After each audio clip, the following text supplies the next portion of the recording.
Hey guys, imagine what would it be like if we could save and share all our memories?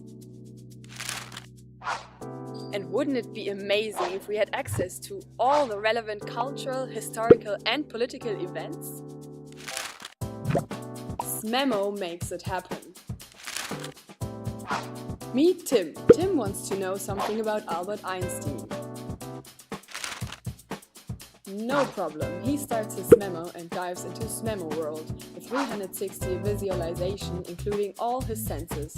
There he chooses category Global Smemos and is part of any historical event.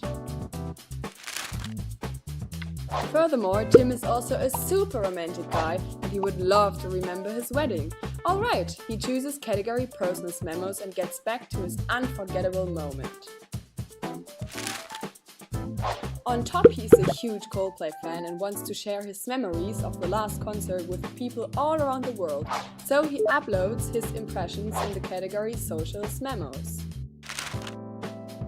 Thanks to Smemo, your access to all the memories in the world is unlimited and you can choose what and when to remember. Make it happen! Make memories!